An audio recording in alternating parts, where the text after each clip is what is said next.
SQL Structured Query Language or SQL in short ሪሌሽናል ዴታቤዝ ውስጥ ዴታቤዝን ቴብልን እና ዴታን ለማስተዳደር እና ለመቆጣጠር የሚጠቅመን ኮምፒውተር ላንጉዌጅ ዴታቤዝን እና ቴብልን ክሬት ከማድረግ ጀምሮ እያንዳንዱ ቴብል ውስጥ ሪኮርድን እስከማስገባት ከቴብል ሪኮርድን ማጥፋት አፕዴት ማድረግና ሌሎች ነገሮችን ለማከናወን የሚጠቅመን ይህ SQL ፓወርፉል የሆነ ዶሜን ስፔሲፊክ ላንጉዌጅ ወይም ደግሞ ስፔሲፊክ ለሆነ ፐርፐስ ብቻ የተነደፈ ላንጉዌጅ ነው።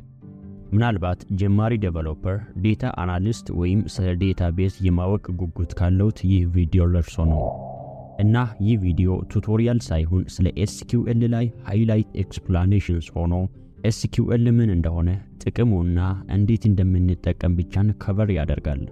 ስለዚህ ቪዲዮውን እስከ መጨረሻ እንድትከታተሉ ጋብዛችኋለሁ።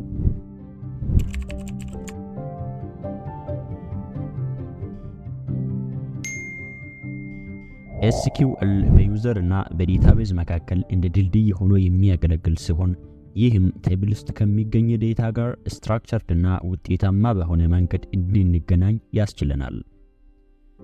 SQL ተጠቅመን ዴታቤዝ ውስጥ ያለውን ዴታ ማኔጅ እና ማኒፑሌት ለማድረግ SQL ስቴትመንትስ ወይም SQL ኩዌሪን እንጠቀማለን።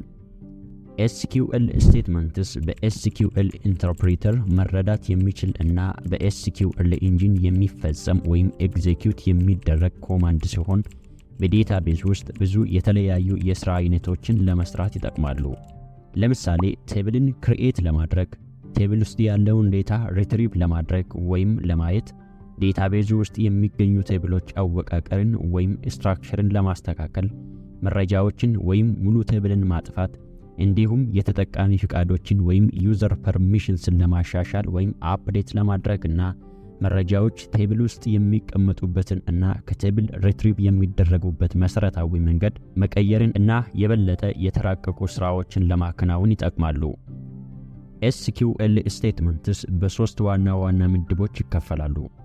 እነዚህም ዴታ ዴፊኒሽን ላንጉዌጅ ኦር DDL፣ ዴታ ማኒፑሌሽን ላንጉዌጅ ኦር DML እና ዴታ ኩዌሪ ላንጉዌጅ ኦር DQL ናቸው።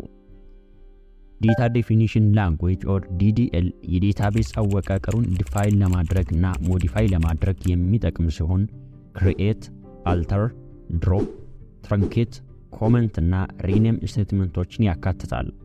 ዴታ ማኒፑሌሽን ላንጉዌጅ ኦር DML ዴታቤዝ ውስጥ ያለውን ዴታ ለማስተዳደር እና ለመቆጣጠር የሚጠቅም ሲሆን ኢንሰርት፣ ዲሌት፣ አፕዴት እና ሎክ ስቴትመንቶችን ያካትታል።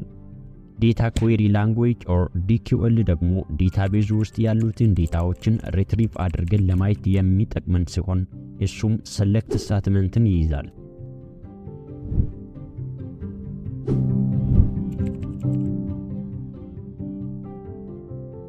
እንደ MySQL፣ PostgreSQL፣ ኦራክል፣ ማይክሮሶፍት SQL እና ማይክሮሶፍት አክሰስ ያሉ ሁሉም ሪሌሽናል ዴታቤዝ ማኔጅመንት ሲስተምስ ትንሽ የሚያለያያቸው ሳይንታክሶች ቢኖራቸውም ሁላቸውም በስተጀርባ SQLን ይጠቀማሉ።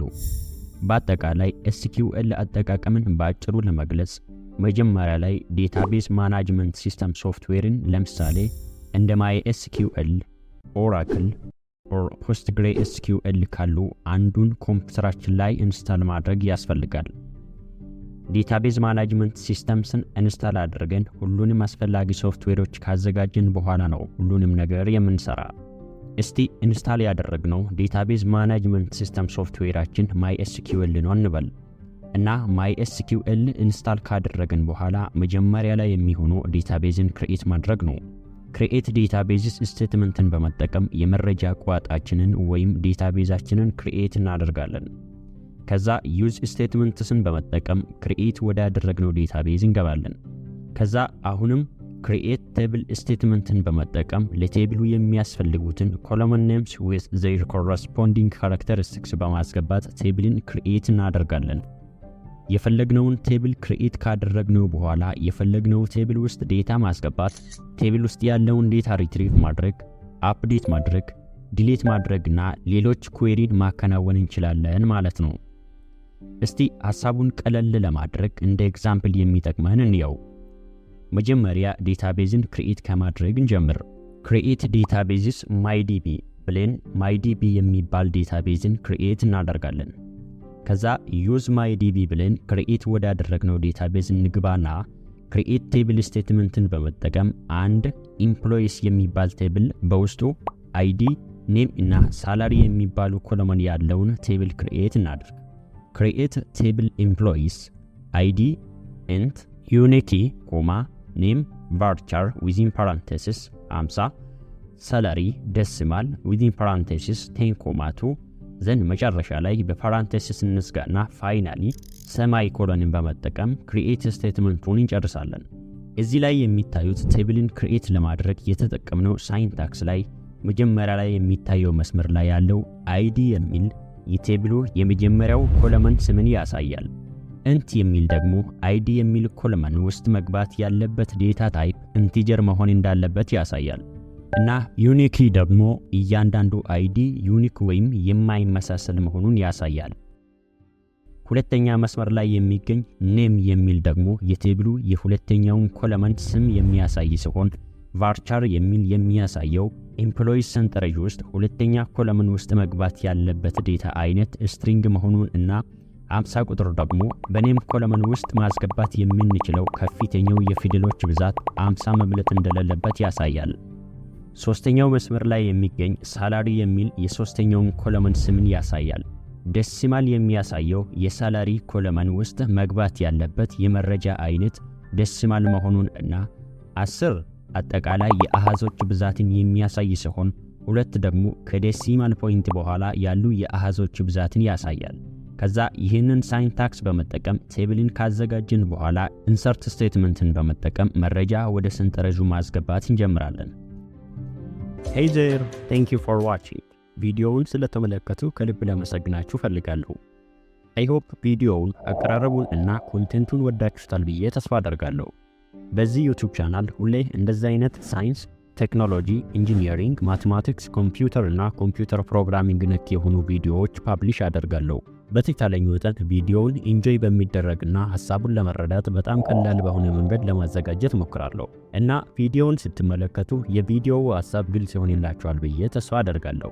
እና ቪዲዮውን ከወደዱና ለቻናሉ አዲስ ከሆኑ ቻናሉን ሰብስክራይብ በማድረግ ቤተሰብ በመሆን እና ቪዲዮውን ላይክ እና ሼር በማድረግ ለቻናሉ እድገት ኮንትሪቢዩት ብታደርጉ በጣም ደስ ይለኛል።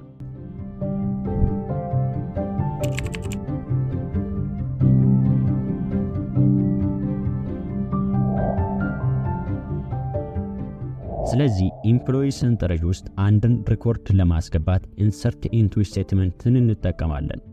ይህ ማለት ለምሳሌ አይዲው 1 የሆነ ስሙ አበበ እና ሳላሪው ደግሞ 600 የሆነ አንድን ሰው ወደ ኢምፕሎይስ ቴብል ለማስገባት ኢንሰርት ኢንቱ ኢምፕሎይስ ዘን ፓራንቴሲስን በመክፈት አይዲ ኮማ ኔም ኮማ ሳላሪ ዘን ፓራንቴሲሱን በመዝጋት ቫልዩስ ዘን ስፔስ ሰጠን አጌን ፓራንቴሲሱን እንክፈትና 1 ኮማ አበበ ኮማ 600 ካስገባን በኋላ መጨረሻ ላይ ፓራንቴሲሱን እንዝጋና ዘን ፋይናሊ ሰማይ ኮሎንን በመጨመር ስቴትመንቱን እንጨርሳለን። ከዛ ይህንን መስመር ኤግዜኪዩት በማድረግ አንድን ሪኮርድ ወደ ቴብሉ አስገባን ማለት ነው። አይዲው 2 የሆነ ስሙ ከበደ እና ሳላሪው ደግሞ 800 የሆነ ሌላ ሰው ወደ ኢምፕሎይስ ቴብል ለማስገባት አጌን ኢንሰርት ኢንቱ ኢምፕሎይስ ዘን ኦፕን ዘ ፓራንቴሲስ አይዲ ኮማ ኔም ኮማ ሳላሪ ዘን ክሎዝ ፓራንቴሲስ ቫልዩስ ዘን ኦፕን ፓራንቴሲስ 2 ኮማ ከበደ ኮማ 800 ዘን ፓራንቴሲሱን እንዝጋና ፋይናሊ ስቴትመንቱን በሰማይ ኮሎን በመጨረስ ይሄኛውንም እንደገና ኤግዜኪዩት እናደርጋለን። ዘን እቺኛውን ስቴትመንት ኤግዜኪዩት ካደረግን በኋላ ሌላኛው አይዲው 2 የሆነ ሁለተኛውን ሪኮርድ ወደ ቴብሉ አስገባን ማለት ነው። ስለዚህ እነዚህ ሁለቱ የኤስኪዩኤል ስቴትመንቶች 2 ሰዎችን ወደ ኢምፕሎይስ ቴብል ውስጥ ያስገባሉ ማለት ነው። አሁን ሁለቱንም ሪኮርዶች ወደ ኢምፕሎይስ ቴብል ካስገባን በኋላ ቴብሉ ውስጥ ያሉትን ለማየት ከፈለግን ሴሌክት ስቴትመንትን እንጠቀማለን። ኢምፕሎይስ የሚባል ቴብል ውስጥ የሚገኙ ሁሉንም ሪኮርዶች ለማየት ብንፈልግ ሴሌክት ስታር ፍሮም ኢምፕሎይስ የሚል ስቴትመንት እንጠቀማለን። በዚህ ስቴትመንት ስታር ማለት በሰንጠረዡ ውስጥ ያሉ ሁሉንም ሪኮርዶች አሳየኝ እንደማለት ነው። እንዲሁም ሁሉንም አንድ ላይ ማየት ባንፈልግ ደግሞ በራሳችን መስፈርቶች መሰረት ሪኮርድን ማየት እንችላለን። ለምሳሌ select star from employees where id equals to 2 የሚል ስቴትመንትን በመጠቀም አይዲው 2 ስለሆነ ሪኮርድ ብቻ ሁሉንም ኢንፎርሜሽን ማየት እንችላለን ማለት ነው። እንዲሁም select name, salary from employees where id equals to 2 ስቴትመንትን በመጠቀም ደግሞ አይዲው 2 ስለሆነ ሪኮርድ name እና salary ብቻን ማየት እንችላለን ማለት ነው።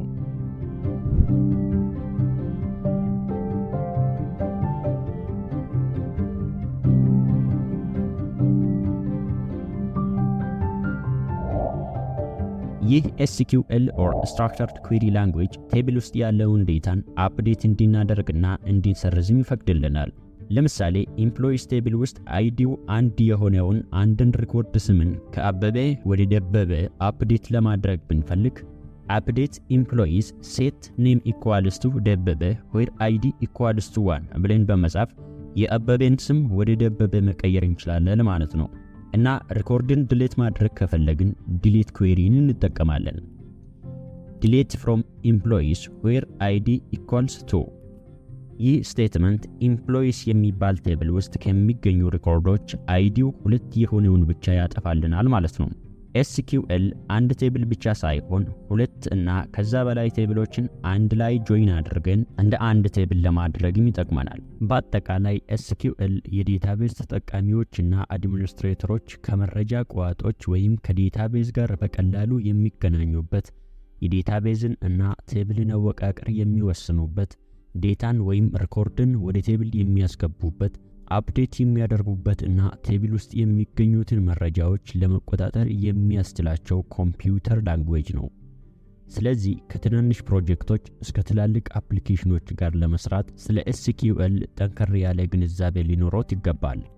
በዛሬ ቪዲዮ በSQL ላይ ያዘጋጀውላችሁ ኤክስፕላኔሽን ይህንን ይመስላል። ይህን ቪዲዮ አሪፍ ሆኖ ካገኙት ቪዲዮውን ላይክ እና ሼር ማድረግና ወደፊት አፕሎድ ለሚናደርጋቸው ቪዲዮዎች ኖቲፊኬሽን ለማግኘት ቻናላችን ሰብስክራይብ ማድረግም አይርሱ። ሙሉውን የSQL ቱቶሪያል ደግሞ በቅርቡ ይዤላችሁ እመጣለሁ። ስለዚህ ቀጣይ ስለ SQL ላይ በሌላ ቱቶሪያል ቪዲዮ እስክንገናኝ ሰናይ ጊዜ